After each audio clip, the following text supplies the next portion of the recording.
नमस्कार। मैं डॉक्टर राजकुमारी शर्मा आज आपके समक्ष जनसंचार माध्यमों के लिए रचनात्मक लेखन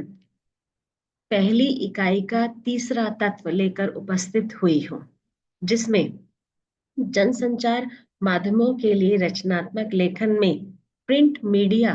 की क्या भूमिका होती है या प्रिंट मीडिया में हम देखते हैं कि जितने भी तत्व लिए गए हैं उनका क्या महत्व है और किस तरह से उनका उद्भव, विकास और प्रचार प्रसार हुआ। ये मैं आपको बहुत संक्षिप्त में बताने वाली हूँ, क्योंकि इसमें जितने भी सन बताए गए हैं उनका मैं संक्षिप्त में विवरण करने जा रही हूँ। मूल रूप से आपको किताबों को देखना होगा और उसमें जिस तरह की उद्भव और विकास की प्रक्रिया बताई गई है उसका प्रचार प्रसार या उसका ज्ञान के द्वारा आप अपनी अभिव्यक्ति का रूप वहां पर सार्थक कर सकते हैं। जनसंचार का अर्थ, जैसा कि आप सभी जानते हैं कि जनसंचार शब्दों शब्दों के मेल से बना हुआ है। जन जन संचार, जन से तात्पर्य है लोक, मानस या लोक आदि से है, और संचार का अर्थ है किसी भी बात को आगे बढ़ाना। किसी भी बात को आगे बढ़ाने से यह तात्पर्य है कि आपने किसी बात को सुना और आपको वो बात एक तरह से पुख्ता लगी और आप उसे अन्य व्यक्ति के ज्ञान के आधार पर या किसी को भी ज्ञान के आधार पर उसको पहुंचाना चाहते हैं, तो वह आगे की ओर अग्रसर होती है, प्रसारित होती है। जनसंचार की परिभाषा: सूचना को एक जगह से दूसरी जगह तक पहुंचाना, कि जिस सूचना को हमने सुना है वह हमारे लिए किस तरह से लाभदायक है और वह दूसरों के लिए किस तरह से लाभदायक हो सकती है, तो उसका अर्थ यहाँ पर है दूसरों को भी उसी आधार पर बोध कराना।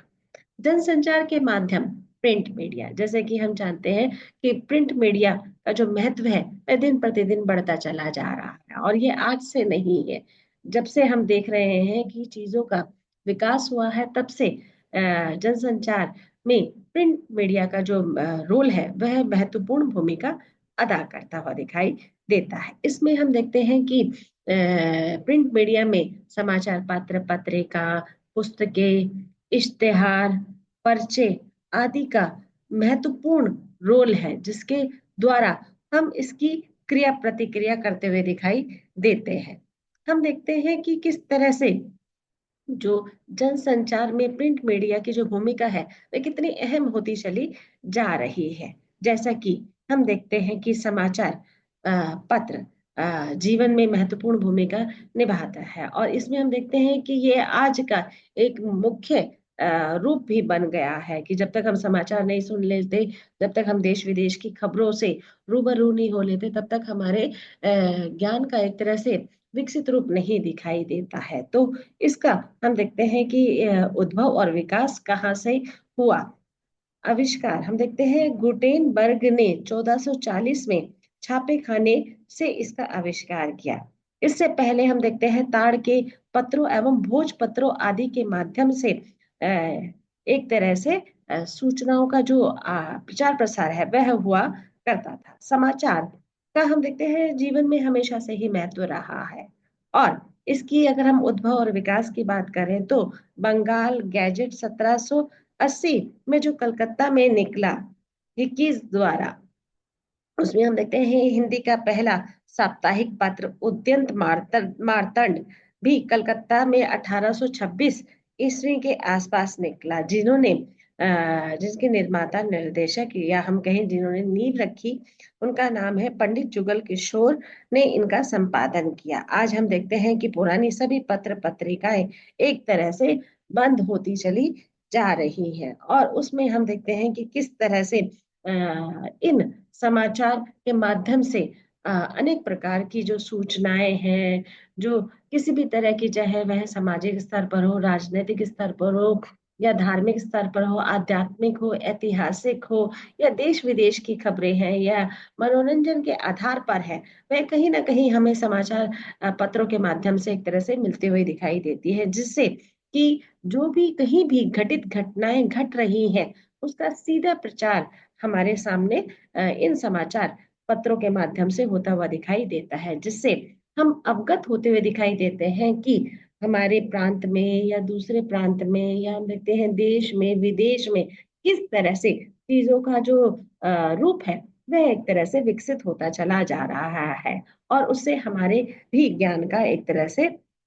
आधार बढ़ते हुए दिखाई देता है। दूसरा है, इसमें हम देखते हैं कि पत्रिकाएं पत्रिकाएं भी हमारे जीवन में महत्वपूर्ण भूमिका निभाती है। जैसे कि मैंने अभी एक पत्रिका के बारे में आपको लोगों को बताया कि किस तरह से हम देखते हैं कि जब पत्र पत्रिकाओं का एक तरह से निर्माण हुआ तो उसके माध्यम से ही हम देखते हैं कि खबरों का जो प्रचार प्रसार है या जो महत्वपूर्ण सूचनाएं हैं वह इसके माध्यम से हम तक पहुंचती हुई दिखाई देती है। मैंने एक पत्रिका का यह चित्र भी लगाया है, करमवीर, जिसके माध्यम से हम देखते हैं कि पहले बहुत ही सशक्त पत्रिकाएं हमारे समाज में एक तरह से चलते हुए दिखाई देती थी, और उसकी नींव हम देखते हैं कि बहुत ही सशक्त रूप से रखी गई। और उसमें हम देखते हैं कि किस प्रकार से जो भी महत्वपूर्ण या ज्वलंत समस्याएं होती थी उसका वहां पर एक तरह से प्रचार प्रसार किया जाता था। और ये पत्र पत्रिकाएं हम देखते हैं कि कभी साप्ताहिक होती थी तो कभी त्रैमासिक होती थी, कभी वार्षिक होती थी, और कभी छमाई के रूप में भी इसका प्रचार प्रसार होता हुआ दिखाई देता था। तो इसके माध्यम से हम देखते हैं कि किस प्रकार से जो पत्र पत्रिकाएं हैं वे कई बार हम देखते हैं कि हजारों की संख्या में भी इसका एक प्रकार से प्रकाशन आरंभ होना शुरू हुआ। और जैसे जैसे समय परिवर्तन होता चला गया, इन पत्र पत्रिकाओं के माध्यम से जो प्रकाशन है वे एक तरह से सुलभ होते चले गए। पहले इनका सुलभ होना बहुत ही कठिन कार्य था कि हम देखते हैं कोई भी इसमें अपना हस्तक्षेप उस रूप में करता हुआ नहीं दिखाई देता था। और धीरे धीरे हम देखते हैं कि इसके विकास में अनेक प्रकार की बढ़ोतरी हुई, और इसके माध्यम से हम देखते हैं अनेक प्रकार के जो पत्रिकाएं हैं वह आज हमारे समाज में पूरी तरह से एक छत्र, उनका राज भी कहें तो अतिशयोक्ति नहीं होगी। उसमें हम देखते हैं कि अनेक पत्र पत्रिकाओं के माध्यम से लोग अपनी पत्रिका का जो एक सशक्त रूप है वह एक तरह से समाज में रखने को तैयार खड़े हैं, और उसमें अनेक प्रकार की सूचनाओं से लबालब जानकारियां देते हुए दिखाई देते हैं। तीसरा है इसमें पुस्तकें। पुस्तकें मनुष्य के ही हम देखते हैं कि सबसे बड़ी मित्र कही जाती है, और इसमें देखते हैं कि किस तरह से गुटेनबर्ग ने यूरोप में प्रेस का जो आविष्कार किया वह 1400 एक तरह से हमें देखने को मिलता है। और इसमें हम देखते हैं कि किस तरह से उन्होंने अपने पुस्तकों के माध्यम से अनेक प्रकार की जो महत्वपूर्ण जनसंचार माध्यम के द्वारा जो सूचना पहुंचाने का जो प्रसार किया वह बहुत ही महत्वपूर्ण दिखाई देता है। और हम देखते हैं कि इससे पाठकों के मन में ज्ञान की तीव्र इच्छा उत्पन्न होती हुई दिखाई दी, और वह किस तरह से अपने पुस्तकों के माध्यम से लोगों तक ज्ञान, विज्ञान, सामाजिक, ऐतिहासिक, धार्मिक, या हम देखते हैं कि जितनी भी विश्व भर की जो किताबें हैं वह पाठकों तक पहुंचती है, और उनसे वह पीढ़ी दर पीढ़ी वह ज्ञान का जो एक संचार होता हुआ दिखाई देता है। आज हम देखते हैं कि बहुत बड़े बड़े विश्व पुस्तक मेले लगते हैं या पुस्तक मेले लगते हैं, जिसमें पुस्तकों का जो प्रकाशन है वह दुनिया भर में एक तरह से प्रचार का माध्यम बनता चला जा रहा है। और कहीं ना कहीं हम देखें जो पुस्तक प्रेमिकों की जो संख्या है वह लगातार बढ़ रही है, क्योंकि हम देखते हैं बहुत प्रकार की लाइब्रेरियां खुल गई, चलती फिरती रोडों पर हम लाइब्रेरी भी देखते हुए दिखाई देते हैं। और पुस्तकों से हमें मूल ज्ञान का जो संचार है वह एक तरह से प्राप्त होता हुआ दिखाई देता है। हम अनेक विषयों के संसर्ग में आते हुए दिखाई देते हैं, जिसके माध्यम से हमारे ज्ञान का, हमारी शारीरिक संरचना का एक तरह से विकास होते हुए दिखाई देता है, और समाज में हम अपनी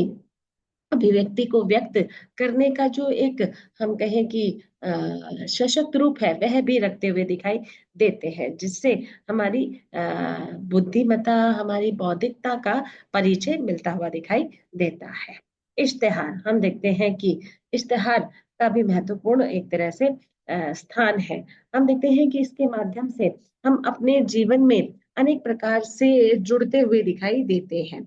और इसका प्रयोग हम देखते हैं अधिकतर सूचनाओं का जो है प्रचार प्रसार करने के लिए किया जाता है, जैसे स्थानीय है, प्रांतीय है, उसके आधार पर हम इसका प्रभावी रूप एक तरह से प्रस्तुत कर सकते हैं। और प्रिंट माध्यम के रूप में हम इश्तेहार की जो उपयोगिता है उसको एक तरह से नकारा नहीं जा सकता है। वह अलग अलग रूपों में हमें एक तरह से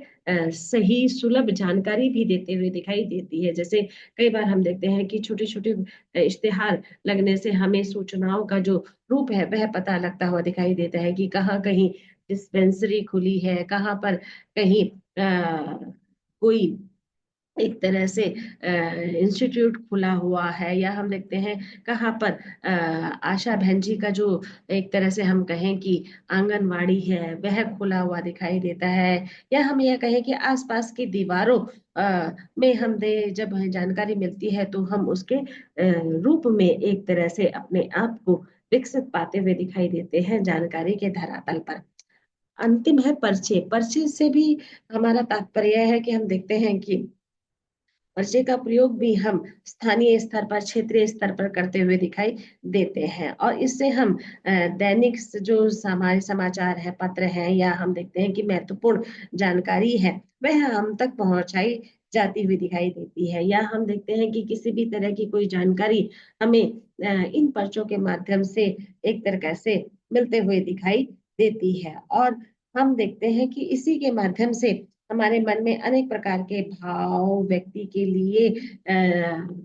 अभिव्यक्ति, या हम देखते हैं कि अगर चुनाव का समय है तो हम देखते हैं इन पर्चों के माध्यम से हमें पता चलता है, या हम देखते हैं कोई कार्यक्रम हो रहा है, कोई उत्सव हो रहा है, या हम देखते हैं कि किसी वरिष्ठ व्यक्ति का भाषण होने जा रहा है, तो कहीं ना कहीं हमें इन पर्चों के माध्यम से उसकी पूर्ण जानकारी मिलते हुए दिखाई देती है। या हम देखते हैं कि व्यापारियों द्वारा या दुकानदारों वाला द्वारा, या हम देखते हैं किसी भी तरह की नौकरी के संदर्भ में भी हमें ये पर्चे महत्वपूर्ण भूमिका अदा करते हैं। या फैक्ट्री में किसी वर्कर की आवश्यकता है तो हम देखते हैं पर्चों के माध्यम से ये सुलभ जानकारी हम तक पहुंचते हुए दिखाई देती है। तो हम ये देखते हैं कि प्रिंट मीडिया में एक तरह से हमारे जीवन में महत्वपूर्ण भूमिका निभाई है, जिसके द्वारा हमारे ज्ञान का जो विकास है, या हमारी शारीरिक संरचना का जो विकास है, या हमारी बौद्धिकता का, या हमारे आवेदन, या हमारी नौकरी से संबंधित या पुस्तकों के माध्यम से हमें महत्वपूर्ण जानकारियां जनसंचार में प्रिंट माध्यम के द्वारा मिलते हुए दिखाई देती है, जिसमें हम देखते हैं कि व्यक्ति के विकास में यह महत्वपूर्ण एक तरह से क्रांति का रूप लेकर आया है। और पीढ़ी दर पीढ़ी हम देखते हैं कि इससे हम जुड़े हुए दिखाई देते हैं। धन्यवाद।